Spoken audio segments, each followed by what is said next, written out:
Hi, welcome back.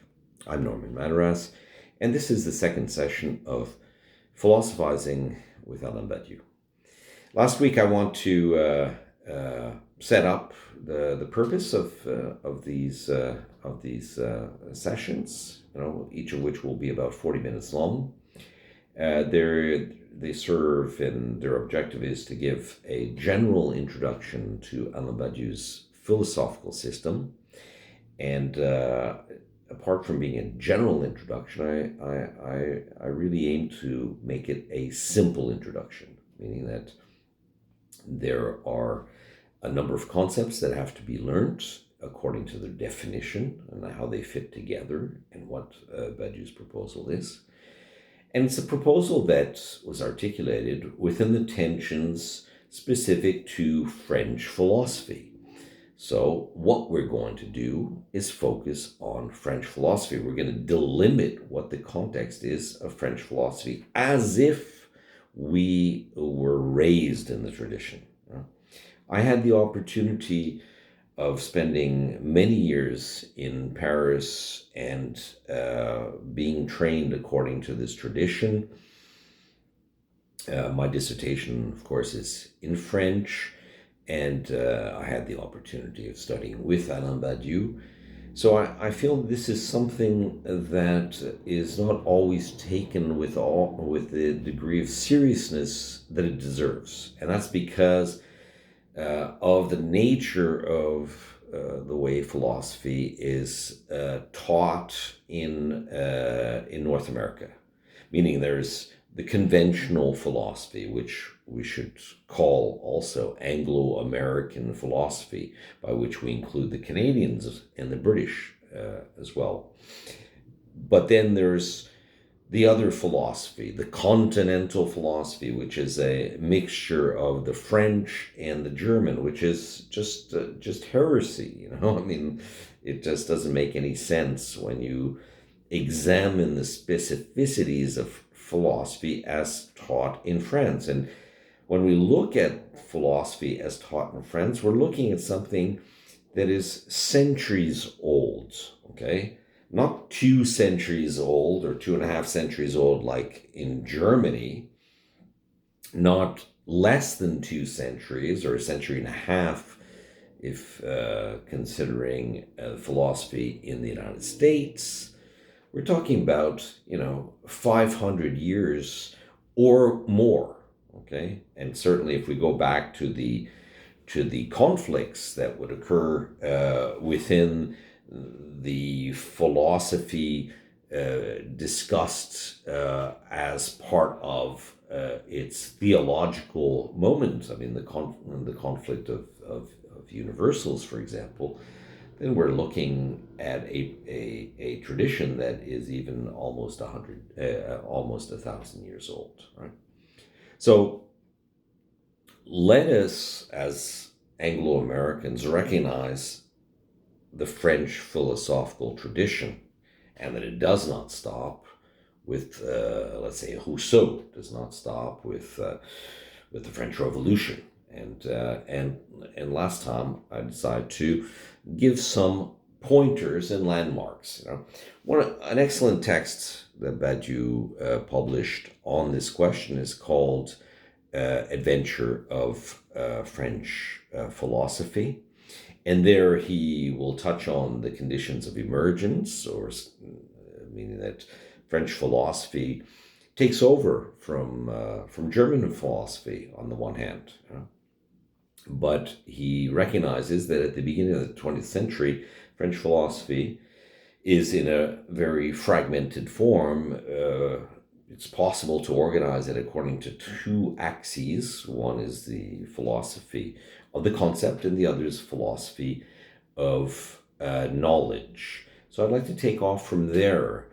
Yet again, this time remembering that we have in the first 5 decades or so of the 20th century the development among a whole range of authors of what is called historical epistemology. Historical epistemology, on the one hand, is a philosophical history of scientific transformations, if you want to use Thomas Kuhn's word, because Thomas Kuhn is the first American representative of that French tradition that he studied intensely by reading the works of Alexandre Koyré. So you have the study of the nature of scientific transformations, of scientific revolutions, if you like. And on the other hand, you have the identification of the space of thinking that is particularly interesting as a relay from of a research platform that was inconclusive in its production, meaning the field itself of the philosophy of history, the attempt to identify specific laws that inform us about historical transformations. Of course, we have Hegel on the one hand, in terms of his conviction that there exists a domain that can be called philosophy of history, that is independent from the particular histories that occur through the time of the spirits, and that the philosophy of history is characterized by a mechanism that is not apparent, although in its production, what it does is make apparent the arrival of new planes or new configurations, new syntheses as part of the history of spirits unfolding, this in reference to the different areas that he studies.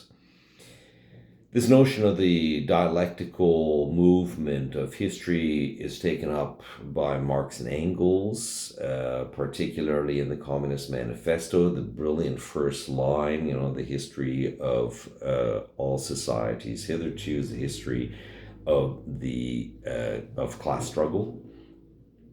That argument, that hypothesis will be bound in different ways throughout the decades subsequent to the publication of the Communist Manifesto in 1848.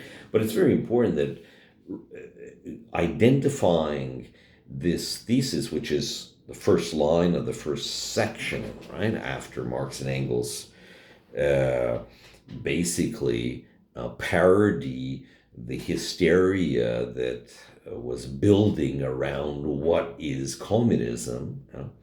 So they decide, okay, well, let us explain it in logical terms and rational terms. And they set about doing that based on this principle, meaning that they identify that history is marked by radical change, by immense transformations. And they have at least a model to compete with Hegel's about, how that change comes about. Now, in the French context, as the scientific revolutions occurred in the late 19th century, beginning of the 20th century, you have an interest in delimiting society to the society of rational construction of theories and the understanding of forces of nature. And what emerges within the French tradition, but of course there are contributions coming, for example, Alexandre Koyré, who is Russian born and makes his way over to Paris and teaches a whole generation of future French historical epistemologists, some of the models that can be used to understand the production of science as coming from a community or groups, whether they be small groups or larger groups. If you take an institution like the scientific community, you can analyze it in different ways. And this is what these people were doing in France as one of the most innovative, cutting-edge expressions of philosophical research at the time. So, I mean, when you go back to the early 20th century, it just simply doesn't hold uh, to to either consider philosophy as mainly drawn by moral questions and political questions, or questions related to art and perception and intuition. I mean, that characterization, that mapping of French philosophy doesn't hold. But here, I just want to, in any case, I don't want to be too polemical. I don't want to position myself in such a way that these topics can be debated. I want to occupy a ground where there is already a lot of agreement about what was being done in France at that time, to be able to set us into the dynamics that characterizes Badiou's uh, uh, project as he sees it in response to a moment when philosophy is simply losing its credibility, losing its purpose, which is what occurs in the 1980s, as anyone can read in the first chapter of Manifesto for Philosophy. Let me just add a point here, a brief aside, is that when we discuss the American edition of Manifesto for Philosophy, followed by two essays, right? We decided to change the first two paragraphs. The first paragraph in the original French edition is really very polemical by Badiou, who basically reduces the number of philosophers existing and working in France to being, a handful or so. And so I just want to point that out. But the gist of the argument for the first half of that first chapter is that philosophy had lost its way, and various philosophers were either lamenting and conceding that philosophy had nothing else to speak about other than ruins, and certainly had lost its ability to create and innovate, or it had been lost in the mire or stagnant in the mire of collaboration with malicious state-level entities. Okay, have a look, and once again, if anyone has any questions, all the information, all my contact information is available on the information space on these YouTube videos, and it will be a pleasure to answer you either individually or collectively if there are various questions that come in. Before continuing, then, moving into the second part of the 20th century, let me just remind you to give a click on the like button and subscribe to this channel if you are interested in philosophy and questions of international political affairs. Some of my videos are in Portuguese. They attempt to speak to the Brazilian audience, but not exclusively. So these days, I think the differences, the barriers to which we were condemned after the destruction of the Tower of Babel have been overcome. So you can get subtitles to my videos, and any of my published material on Badiou, which is destined to a high level of postdoctoral research, for the most part, okay, can be easily translated through the software on the Chrome browser, or just by throwing it into ChatGPT or whatever other generative pre-trained devices out there. Um, but once again, my aim is to present Badiou's philosophy, his philosophical system here, in the simplest of forms. Okay? So we have this general field, which is, we can call the philosophy and history of the sciences developing in France. We have, the successes of Bergsonism, which will slide into the French moment. It's nearly, almost joins up with the theosophical moment, so important in the actual emergence of abstract art in the early 20th century, and some forms of sort of like symbolist poetry and composition, whether it be for Mallarmé's poetry or Debussy and Maurice Ravel's compositions, in addition to Alexander Scriabin. We have a moment also. It's I think it's worth mentioning. We have a moment at the turn of the century then, in which the French are rather tolerant of their Russian cousins. This is no longer the case, needless to say, but there were a few decades there uh, until, let's say, perhaps until Lenin's death, but I wouldn't go that far. I really think, I think when the French say, oh, we supported the French Revolution until Stalin emerged, I think, I think that, I wouldn't take them very seriously, and I don't take them very seriously. I think there was a major opposition to the October Revolution and the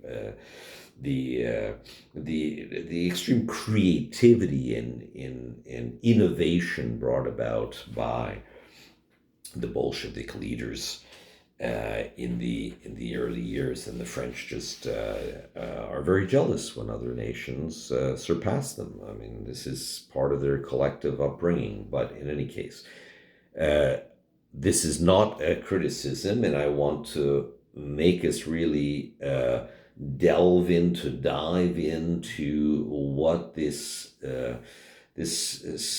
specific culture is, because from the American point of view, the North American point of view, we have a great deal of problem. We have a great deal of difficulty admitting that there have been other cultures greater than ours, and I have to, speak as though Canada already were annexed by the United States here. So we're in the mid-century. What begins to take root then after this spiritualist turn, which latches on to Bergson, the continuation of the historical epistemology, and of course a series of works that are both socialist and linked to the Catholic Church at the same time, that emerged in the 1930s, is structuralism, is the reinforcement of the second scientific moment. All I want to do here is mark it, okay? Structuralism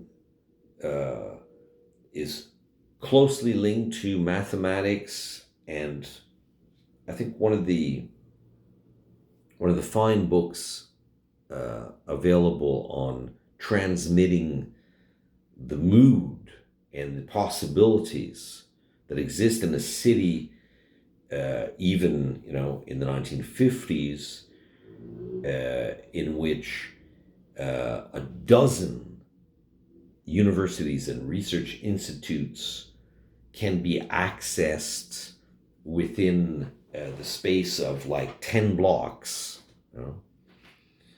At that time, Columbia University was like way to the north, up beyond Central Park and New York University, down in the southern part of the village, almost in Soho. I mean, this was not the organization of the university district in France, and since the Middle Ages, scientific research grew this way. So this is one of the reasons for which it's possible to see so much transdisciplinarity already existing within French philosophy, and at times, it's true. French philosophy is very sociological. In moments, it's very psychoanalytical. In other moments, is very in tune with the arts. I mean, Paris was the capital of modern art until at least the Second World War. So we have a very dense and organized area that allows for the circulation that comes to characterize the legends and the myths around the existential philosophers and how they would frequent the bars in Saint-Germain-des-Prés, where the Harlem Renaissance was still very much present, with jazz musicians regularly appearing. So, but what emerges is structuralism, and structuralism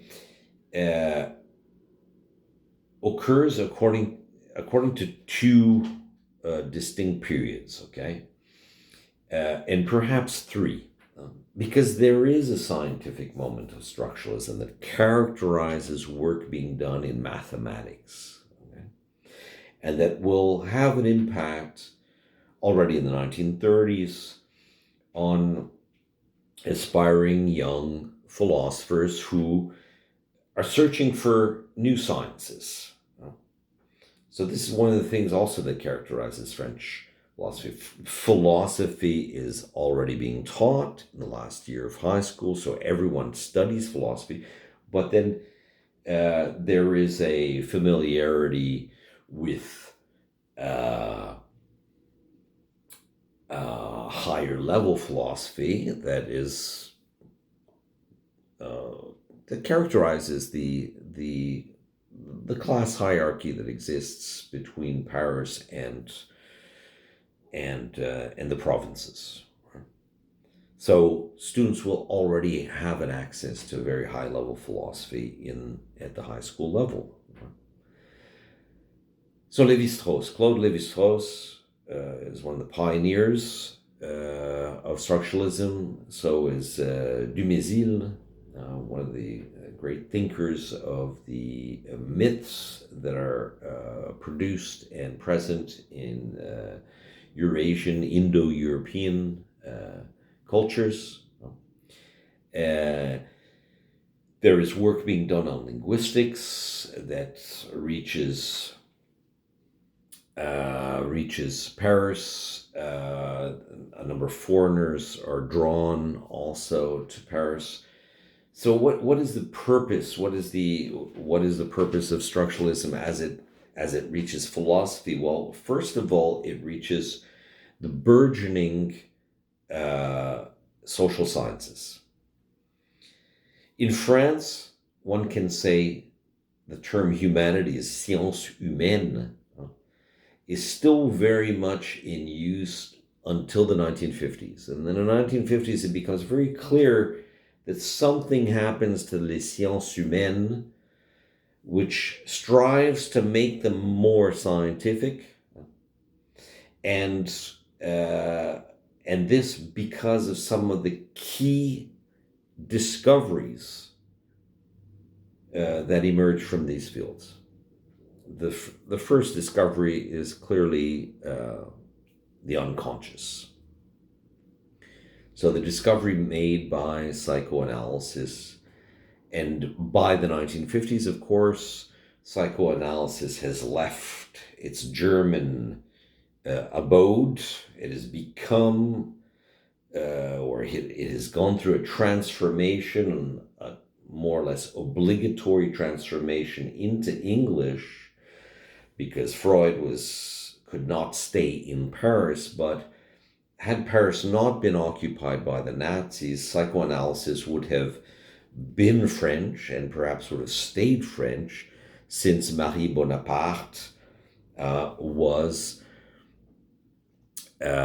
so instrumental in securing Freud's departure from Nazi occupied Vienna, and certainly would have enjoyed seeing him partake in the creation of the French psychoanalytic school or area.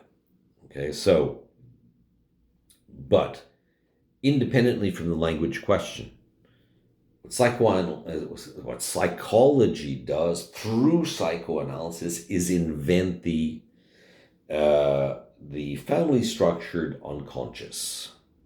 Okay.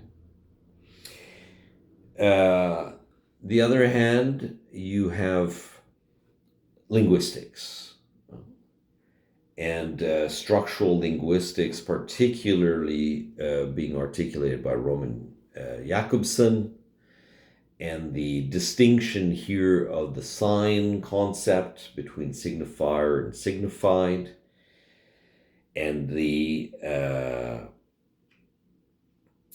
signifier being seen as circulating at a level that is either beneath the conscious mind, or is even constitutive of consciousness. Okay? I don't want to go into all the details, but I just want to point to how we have some of these innovations, discoveries popping up on the horizon. Philosophy is just like looking on, like, okay, what's happening? Because until, the second part of the 19th century, psychology was still a field within philosophy. You know? It was linked to the area of what was then called epistemology. Okay? And developed by Kant, for example, in the critique of pure reason.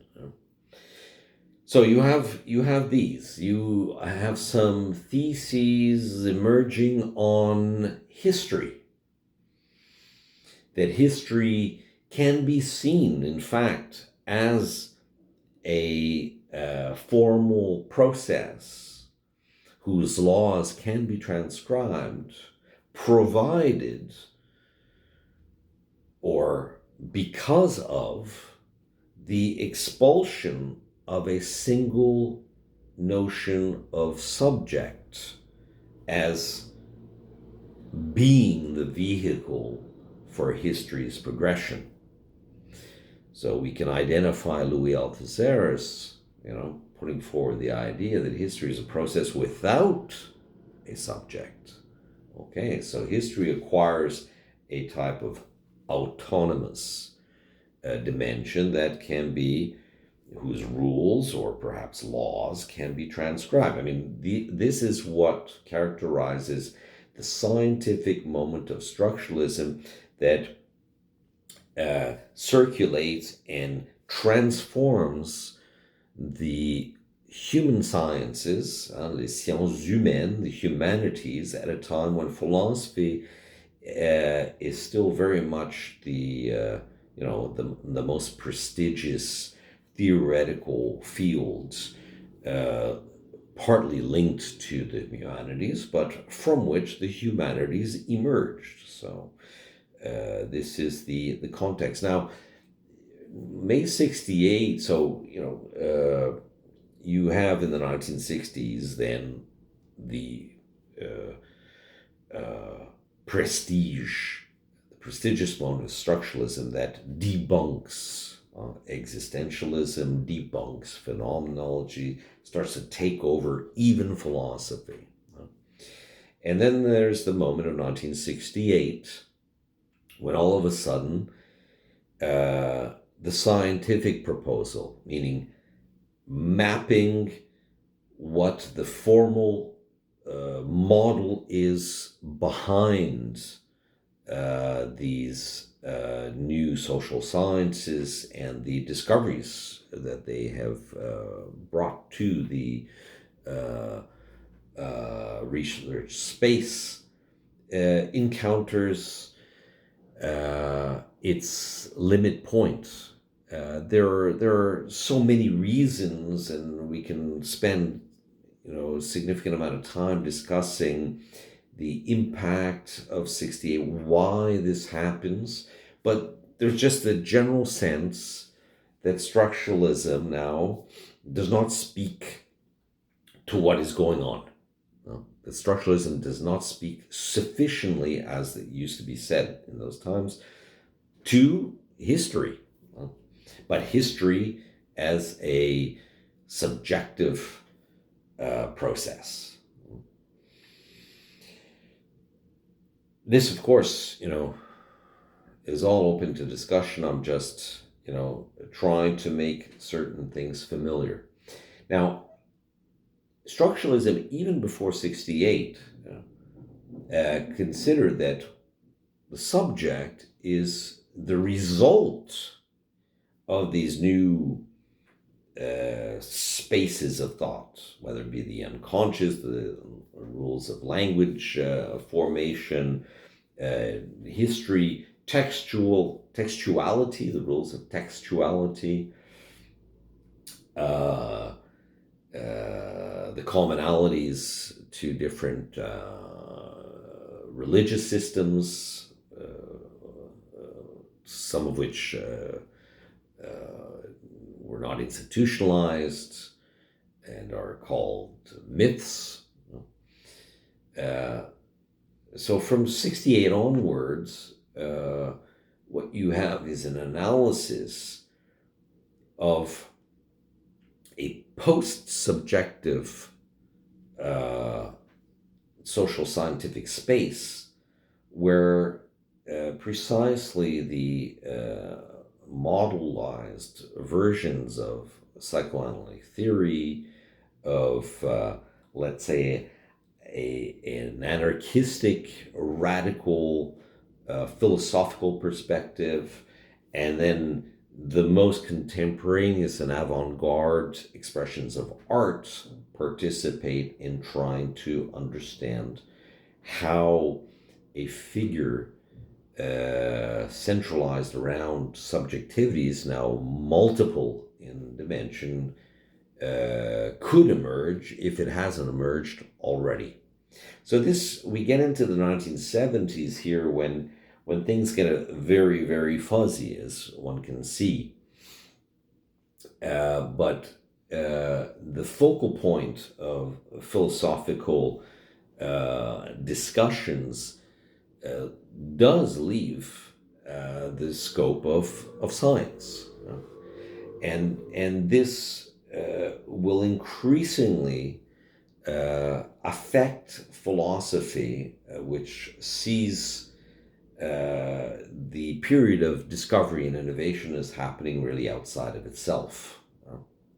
So, in the Anglo-American tradition, I think one of the specific symptoms of this series of events and the attempt at trying to frame it is through Frederick Jameson's consideration that, well, philosophy is no longer key here. What we're dealing with is thought.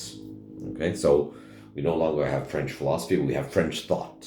Okay, and by contrast, in other institutions, you have the first set of arguments advanced, according to which one has to think no longer in terms of structuralism, but in terms of post-structuralism. And this extends until now, one can say. But it's very important to understand that post-structuralism and French thought are outside observations. until perhaps the turn of the century, post-structuralism wasn't even recognized by French scholars as characterizing what occurs in the 1970s and 80s. Of course, with each new decade, we see a multiplication of philosophers and a multiplication of the interpretations of certain main axes occurring. But what we can say and what we consider as happening in the 1980s in France is not a post-structural moment. What we see is occurring is what Badiou really puts his finger on in a most brutal way in the first chapter of Manifesto for Philosophy. And that's that philosophers have come to the point where they're no longer convinced about their field. They're no longer convinced that their field still exists. Because what happens to Deleuze and Guattari, engaging in the critique of psychoanalytic theory and then engaging in the critique of anthropological, structuralist anthropological theories, or in other words, using philosophy to engage in a massive critique of the conceptual lacks of or occurring within the social sciences is a defensive posture. Is a defensive posture. And then what happens with the loss of philosophy's interest? Well, what happens as a result of philosophy's loss of interest in collaborating to map the logical and formal dimensions of the human sciences as occurs after 68 is that hermeneutics and phenomenology, and particularly a spiritualized version of these expressions, begins to manifest itself over and above philosophy. A religious revival, and religious in a very specific Catholic sense, but also a religious manifestation from a Jewish perspective, begins to dominate the philosophical production of the 1980s in France. So you have a type of surrender of philosophy to the more metaphysical claims specific to both Catholicism and Judaism happening in France at this time. It's in this context then that Badiou's work Being an Event is published, 1988, and that Manifesto for Philosophy is published in 89. Manifesto for Philosophy in its French version, the English version takes two essays from Conditions, Conditions, which is only translated much later as a unit. Manifesto for Philosophy, so Manifeste pour la Philosophie, is a primer of sorts of Lettres l'Événement, although it's very interested in situating Lettres l'Événement in the history of philosophy than it is in really presenting the core arguments of Lettres l'Événement. So, like I said, every one of my interventions here, every one of my classes here will focus on 40 minutes or delimit itself to 40 minutes. And we're reaching that limit right now. Once again, my recommendations for reading is Badiou's text, Adventure of French Philosophy, and the first half of Manifesto for Philosophy, which will allow us to delve further into these questions here of a specific moment in the development of philosophy in France, where you have a dispersion of philosophy, either for reasons having to do with the a lack of purpose faced with the extremely dynamic theoretical innovations occurring already in the social sciences, and that will only continue. I mean, when you look at French paleo anthropology or structural anthropology in Philippe Descolat's work, Jean-Jacques Hublin's regarding the first, or cognitive psychology in the work of Stanislas Dehaene, all of these professors at the Collège de France, even the philosophy being taught at the Collège de France since the mid-90s, which is very much focused on a Germanic vision of science and language, much more than establishing a continuity with French thinkers. I mean, the philosophers who teach at the Collège de France at the since the 1990s have generally been reluctant to engage in too much of a discussion with what occurs in the philosophers who integrate structuralism and then begin to disperse out of this structuralist methodology to participate in a vast critique of scientific knowledge that they will basically accuse of not recognizing sufficiently enough the massive rupture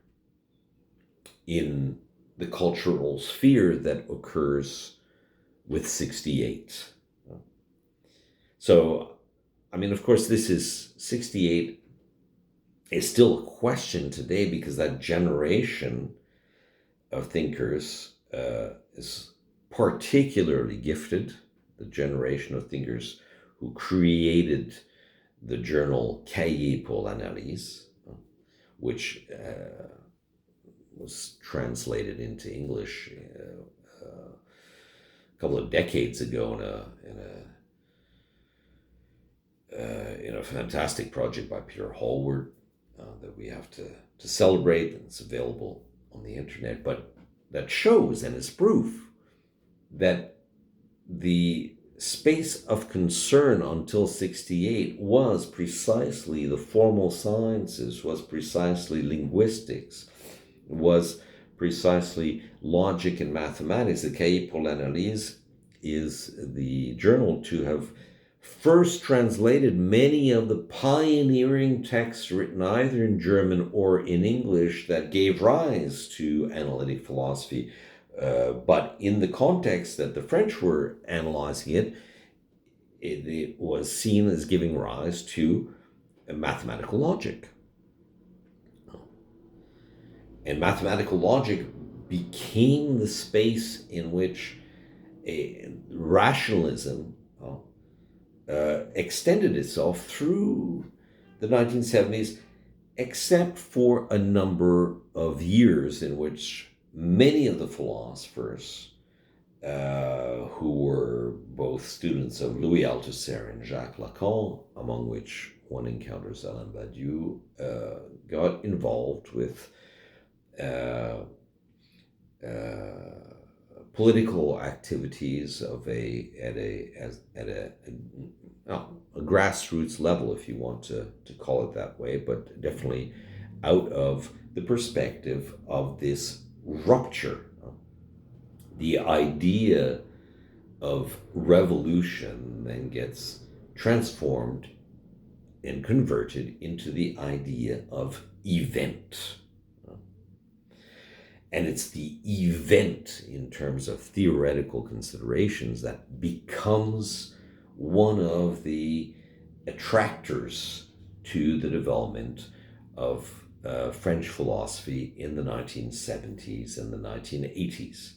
So in our next discussion, we'll be dealing with Manifesto for Philosophy and being an event to configure even more, although never losing sight of our horizon of simplicity that we shall protect uh, zealously.